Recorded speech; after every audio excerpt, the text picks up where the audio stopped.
কিছু নেকামল আছে, কিছু ভালো কাজ আছে, যে কাজগুলো ভালো কাজ এবং ইবাদত হিসাবে আমাদের সমাজের মানুষের কাছে খুব বেশি একটা পরিচিত না।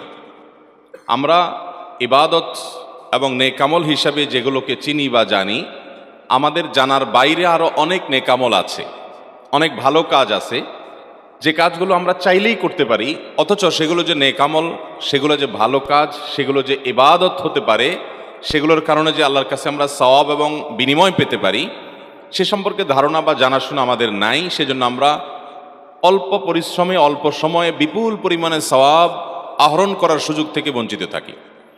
আবার এর বিপরীতে কিছু গুনাহ আছে, কিছু অপরাধ এবং পাপ আছে, যে অপরাধগুলোর অপরাধ হওয়ার কথা আমরা না জানার কারণে অবলীলায় সে অপরাধে আমরা লিপ্ত হয়ে যাচ্ছি এবং আমাদের আমল নামা ভারী হয়ে যাচ্ছে বদামলে, গুনাহে। আজ আমরা সেরকম একটি বিষয়ের সঙ্গে পরিচিত হব, যে বিষয়টি আমরা অহরহ অনেকেই করে থাকি, অথচ সেটি অপরাধ, সেটা আমরা অনেকে জানি না। আর সে বিষয়টি হলো, কোনোভাবে কোনো মানুষকে যদি আমরা কষ্ট দেই অন্যায়ভাবে, কোনো মুসলিমের, এমনকি যে কোনো মানুষের অন্যায্যভাবে অন্যায়ভাবে যদি কষ্টের কারণ হই আমি, তাহলে এর কারণে আমার আমল নামায় গুনাহ লেখা হবে এবং এর কারণে আমার একটা অপরাধ হবে, একটা পাপ হবে। এবং সেই অপরাধ এবং পাপটা কোনো ছোটোখাটো পাপ না যে মুসাফা করলে অনেক গুনাহ ঝরে যায়, ওযু করলে অনেক গুনাহ ঝরে যায়, অনেক নেকামল বিভিন্ন গুনাহ মোচন করে দেয়, সেরকম কোনো আমল দ্বারায় মোচন হয়ে যাবে, এটা সেরকম কোনো ভুল বা সেরকম কোনো অপরাধ না, বরং এটা কাবিরা গুনাহ, যেটা তওবা ছাড়া, ওই ব্যক্তির কাছ থেকে মাপ নেওয়া ছাড়া মাপ হবে না। কোরআনে কারীমে আল্লাহ রাব্বুল আলামিন বলেছেন, ওয়াল্লাযীনা ইউযুনাল মুমিনিনা ওয়াল মুমিনাতি বিগাইরি মাকতাসাবু, যারা কোনো ঈমানদার নারী পুরুষদেরকে, অন্য মানুষদেরকে যারা কষ্ট দেয় অন্যায়ভাবে, কোনো শাস্তিমূলকভাবে বিচারিকভাবে তার কোনো শাস্তি নির্ধারিত হয়েছে, সেটি কার্যকর হচ্ছে, এরকম কোনো ব্যাপার স্যাপার না, বরং অন্যায্যভাবে অন্যায়ভাবে যদি কেউ কাউকে কষ্ট দেয়, কোনো ঈমানদার নারী পুরুষকে তার কষ্টের কারণ হয়, ফাকাদ ইহতামালু বুহতানাও ওয়া ইসমাম মুবিনা, আল্লাহ রাব্বুল আলামিন বলেছেন এই কষ্ট দেওয়াটা এটা বুহতান হতে পারে। এটা যদি কারোর চরিত্র নিয়ে প্রশ্ন তুলে তাকে কষ্ট দেওয়া হয়, কারোর সম্পর্কে মন্দ ধারণা করে তাকে কষ্ট দেওয়া হয়, তাহলে এটা বুহতানের গুনাহ হতে পারে, মিথ্যা অপবাদের গুনাহ হতে পারে। আর অন্য যে কোনোভাবে, শারীরিকভাবে, মৌখিকভাবে, আচরণ দ্বারা কোনোভাবে যদি আপনি কষ্ট দেন, তাহলে সেটা ইসমে মুবিন বা সুস্পষ্ট অপরাধ এবং পাপ হিসাবে আপনার আমল নামাতে লেখা হবে। নবী করিম সাল্লাল্লাহু আলাইহি সাল্লামকে জিজ্ঞাসা করা হয়েছে, আবু মুসা আশআরী রাদিয়াল্লাহু তাআলা আনহু সিনিয়র সাহাবী, তিনি বর্ণনা করেছেন, হাদিসটি বুখারী মুসলিম একযোগে বর্ণনা করেছে, যে নবীজি সাল্লাল্লাহু আলাইহি সাল্লামকে জিজ্ঞাসা করা হয়েছে, আইয়ুল ইসলামি আফদল, কোন ইসলামটা সবচাইতে বেটার, বেস্ট, সবচাইতে উত্তম ইসলাম কোনটা, কোন মুসলমান সবচাইতে উত্তম মুসলমান হতে পারবে? নবী আলাইহিস সালাম সে উত্তম মুসলমানের পরিচয় দিতে গিয়ে বলেছেন, মান সালিমাল মুসলিমুনা মিন লিসানিহি ওয়া ইয়াদি, যার হাত এবং মুখ দ্বারায়, যার আচার আচরণ দ্বারা, যার কাজকর্ম দ্বারায়, যার উঠা বসা দ্বারায় সব মানুষ নিরাপদ থাকে, কারোর কষ্ট হয় না, কারোর কষ্টের কারণ হয় না, যে মুসলিমের দ্বারায়, তার ইসলামটাই হলো সবচেয়ে সুন্দর এবং সবচেয়ে উত্তম ইসলাম। মুহতারাম হাজরিন, নবী করিম সাল্লাল্লাহু আলাইহি ওয়াসাল্লামের বিভিন্ন হাদিসের দিকে যখন আমরা তাকাই, তখন আমরা দেখতে পারি যে ভালো মুসলমানকে তিনি চিত্রায়িত করেছেন তার ব্যক্তিগত নফল আমল দিয়ে না, নফল দান সাদকা দিয়ে না, নফল রোজা দিয়ে না, নফল সালাত দ্বারা না, নফল জিকির আজকার দিয়ে না। এগুলো মানুষের মর্যাদাকে বৃদ্ধি করে, এগুলো আল্লাহর নৈকট্য লাভের সুযোগ তৈরি করে দেয়, সেটা ঠিক আছে। কিন্তু একজন মানুষ আল্লাহর কাছে মূল্যবান এবং আল্লাহর কাছে দামি হয়, আল্লাহর কাছে মূল্যবান এবং আল্লাহর কাছে দামি হয় তার নেকামল দ্বারায়। বিশেষ করে সে যখন মানুষের জন্য কল্যাণকর নিজেকে প্রমাণ করে এবং মানুষকে তার ক্ষতি থেকে বাঁচাবার চেষ্টা করে। নবী করিম সাল্লাল্লাহু আলাইহি সাল্লাম সে সকল চরিত্রের মানুষদেরকেই বলেছেন সবচেয়ে উত্তম, সবচেয়ে শ্রেষ্ঠ, সবচেয়ে মর্যাদাবান, আল্লাহর কাছে সবচেয়ে প্রিয়, যে মানুষগুলো তাদের আচার আচরণ দ্বারায়, তাদের কাজকর্ম দ্বারায়, তাদের সার্বিক সব বিষয় দ্বারায় অন্য কোনো মানুষ, এমনকি কোনো প্রাণী, এমনকি কোনো ভিন্ন ধর্মের মানুষ, এমনকি কোনো কীট পতঙ্গ, এমনকি আল্লাহর কোনো ক্ষুদ্রাতি ক্ষুদ্র সৃষ্টি, তারও কষ্টের কোনো কারণ হয় না। এই মানুষগুলোই আল্লাহর কাছে প্রিয় হয়, এই মানুষগুলোই দামি হয়, এই মানুষগুলো শ্রেষ্ঠ হয়। অথচ এটাকে আমরা মনে করি জাস্ট একটা ম্যানার্সের ব্যাপার, জাস্ট একটা সামাজিকতার ব্যাপার, জাস্ট একটা মানবীয় গুণের ব্যাপার। এটাকে আমরা ইবাদত হিসাবে বেশিরভাগ মুসলমানরা রিলেট করতে পারি না।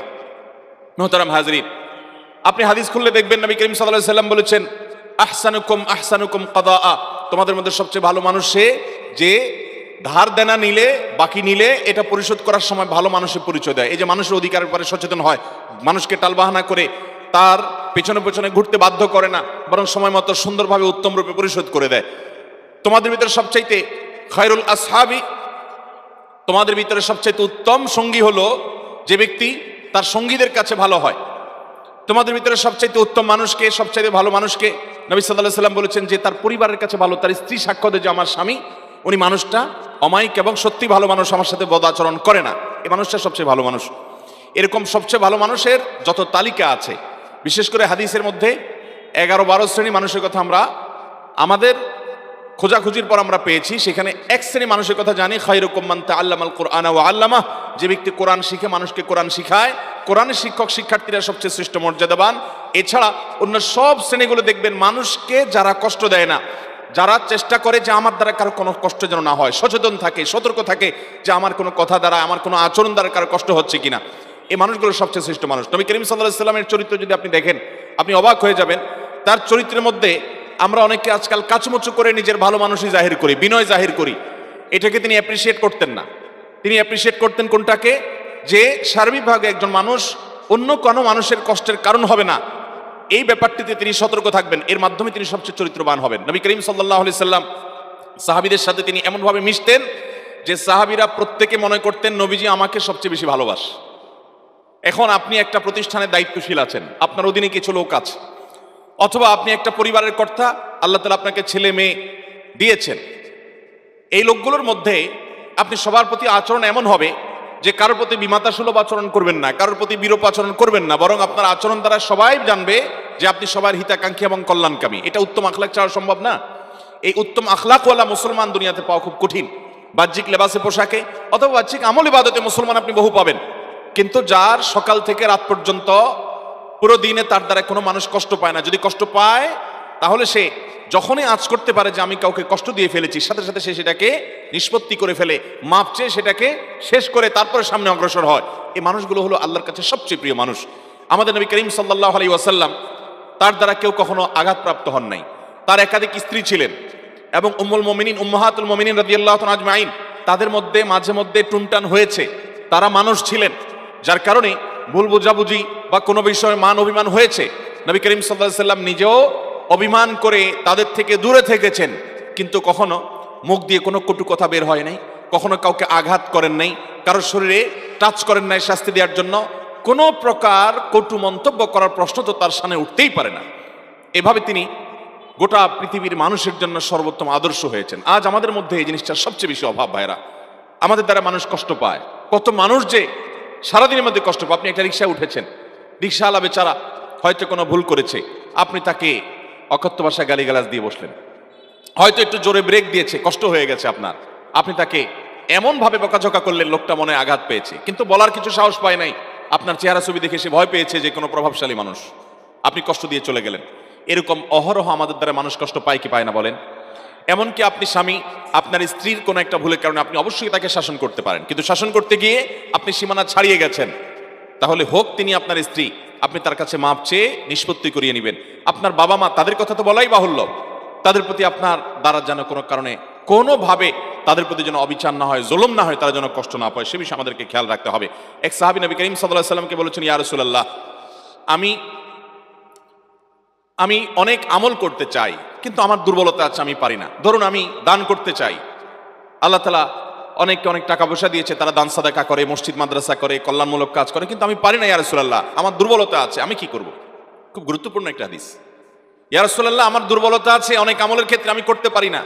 কারো শারীরিক দুর্বলতা থাকতে পারে যে তিনি রাত জেগে ইবাদত করতে চান কিন্তু কুলায় উঠতে পারেন না, তিনি দিনভর নফল রোজা রাখতে চান কিন্তু এইরকম অসুস্থ মানুষ যে তিনি সেটা পারেন না। অনেক অনেক আমল করতে চান কিন্তু সাধ্য নাই।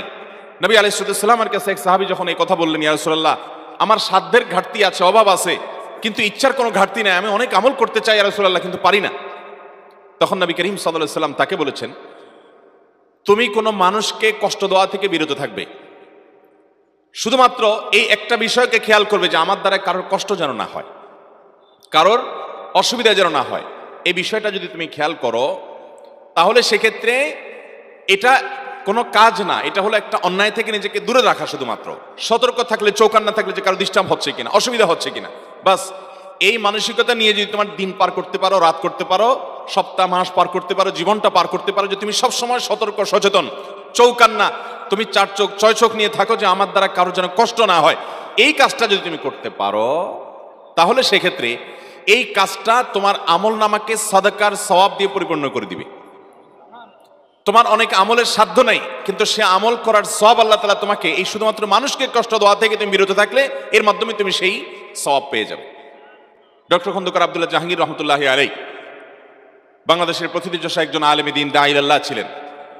তিনি তার এক বক্তব্যে বলেছেন, আমি বলবো গোটা ইসলামের নির্যাস হলো আল্লাহ রাব্বুল আলামিনের একত্ববাদ প্রতিষ্ঠিত করার পর, তাওহীদ এবং ঈমানকে ঠিকঠাক করার পর, বিশুদ্ধ করার পর, মৌলিক মোটা দাগে ইসলামের রোকন এবং মেন কয়েকটা ফরজ আমল করার পর আল্লাহ তাআলাকে সবচাইতে বেশি খুশি করা যায়, আল্লাহ তাআলা বেশি সন্তুষ্ট হন বান্দা যখন মানুষের উপকার করে। আর শিরকের পর অন্যান্য মোটা দাগে যে বড় বড় কাবিরা গুনাহগুলো আছে, সেগুলোর পর যেই কাজে আল্লাহ সবচেয়ে বেশি অসন্তুষ্ট হন, সবচেয়ে বেশি নারাজ হন, সবচেয়ে বেশি বান্দার উপরে রাগান্বিত হন, সেটা হলো মানুষ যখন কোনো মানুষকে কষ্ট দেয়। মোহতারাম হাজরিন, এই বিষয়টাকে আমরা ভালো কাজ, অর্থাৎ মানুষকে কষ্ট না দেওয়াটাকে ভালো কাজ আমরা মনে করি না, আর মানুষকে কষ্ট দেওয়াটা যে গুনাহের কাজ, এটাও আমরা গুনাহ মনে করি না। নবী আলাইহিস সালাম আরো বলেছেন, একজন মানুষ আরেকজন মানুষের সাথে চুপে চুপে কানে কানে কথা বলছে, কানে মুখে কথা বলছে, এই যে কানাঘুষা করছে, সেখানে আরো একজন মানুষ আছে, তার কাছ থেকে লুকিয়ে এই দুইজন যে কানাঘুষা করছে, নবী করিম সাল্লাল্লাহু আলাইহি সাল্লাম বলেছেন এই কাজটা করার কারণে ওই লোকটার কষ্টের কারণ হলো, এবং এটা গুনাহের কথা, এটা কোনো নাজায়েজ কথা না, এটা কোনো জায়েজ কথা না যে আপনি দুজন মিলে কোনো এক জায়গায় কানাঘুষা করবেন, সেখানে তৃতীয় আরেকজন আছে, তাহলে লোকটা মনে কষ্ট পাবে যে আমার থেকে তারা গোপন করছে, কি এমন কথা। যদি আপনার কানাঘুষা করতে হয় তো এমন কোনো জায়গায় চলে যান যেখানে এরকম কোনো মানুষ নেই যিনি মনে কষ্ট পেতে পারেন, তাহলে আপনার কোনো আচরণ দ্বারা কারো কষ্ট হতে পারে, এটাও আপনার গুনাহের কারণ হবে, আপনি টেরই পাচ্ছেন না আপনার আমলনামায় গুনাহ লেখা হচ্ছে। মোহতারাম হাজরিন, এই ধরনের গুনাহ আমাদের আমলনামাতে খুঁজলে দেখা যাবে ভরপুরভাবে এরকম অপরাধ করে না। ভাইরা আমার, এই জন্য আসলে আজকের মাহফিল থেকে আমরা শপথ নেই, আমাদের দ্বারা কোনো মানুষকে আমরা কষ্ট দেব না, যেন কষ্ট না হয় সে উপরে দায়িত্বশীল থাকবো, চেষ্টা করবো তো ইনশাআল্লাহ। আপনি অন্য কোনো গুনাহ থেকে বাঁচতে যতটুকু পারেন বা না পারেন, আল্লাহর ওয়াস্তে কারোর প্রতি জুলুম যেন না হয়, এই গুনাহ থেকে বেঁচে থাকেন। এতে এত ভয়াবহ যে পশু পাখিদেরকে আল্লাহ তাআলা ছাড় দিবেন না কিয়ামতের দিন। আল্লাহ নিজের কথা নিজে বলছেন, ইন্নী হারামতু যুলমা আলা নাফসি, হাদিসে কুদসিতে বলেছেন আমি জুলুম আমার নিজের প্রতি নিজে হারাম করেছি, অতএব তোমরা এখান থেকে শিক্ষা গ্রহণ করো। কত নিকৃষ্ট কাজ এবং ভয়ঙ্কর অপরাধ কারোর প্রতি জুলুম করা, যে আল্লাহ বলেছেন আমি নিজের প্রতি নিজে হারাম করেছি। আল্লাহর কিসে হালাল হারাম? তিনি তো হালাল হারামের বিধানদাতা, তিনি বলেছেন নিজের প্রতি নিজের জুলুমকে হারাম করেছেন, অতএব তোমরা একে অন্যের প্রতি জুলুম করো না। ভাইরা আমার, আমাদের তরুণ বয়সে, মধ্য বয়সে রিকশাওয়ালা, পথচারী, গরিব, অভাবী, প্রতিবেশী, পাশে ফ্ল্যাটওয়ালা, আরেক জমিওয়ালা, কত মানুষকে কতভাবে আমরা কষ্ট দিচ্ছি। দায়িত্বশীল হওয়ার চেষ্টা করবো তো ইনশাআল্লাহ, সচেতন হবো তো ইনশাআল্লাহ। এই একটা কাজ যদি আপনি করতে পারেন, মৌলিক মোটা ফরজ কাজগুলো করার পর আপনার জান্নাতে যাওয়ার পথ কেউ ঠেকাতে পারবে না ইনশাআল্লাহ। অতএব আমরা আমাদের কোনো আচরণ দ্বারায়, আমাদের কোনো কথা দ্বারায়, আমাদের কোনো বক্তব্য দ্বারায়, আমাদের কোনো রকমের কর্ম দ্বারায় কোনো মানুষের আশেপাশের কারো কষ্টের জন্য কারণ না হয়, খেয়াল রাখবো তো ইনশাআল্লাহ। ভাইরা, আমাদের উঠা বসায় চলাফেরা আমরা ভালো মানুষ হওয়ার চেষ্টা করবো তো ইনশাআল্লাহ, নেককার হওয়ার চেষ্টা করবো তো ইনশাআল্লাহ। আল্লাহ আমাকে, আপনাকে, আমাদের সবাইকে আমল করার তৌফিক দান। কারোর প্রতি যদি কোনো আঘাত করে থাকি, আমরা কষ্ট দিয়ে থাকি, সেটা মাপ চাওয়া ছাড়া একটি সেকেন্ডও আমরা থাকবো না, ঠিক আছে তো ইনশাআল্লাহ? চেষ্টা করবো তো ইনশাআল্লাহ। আল্লাহ আমাদের সবাইকে তৌফিক দান করুন।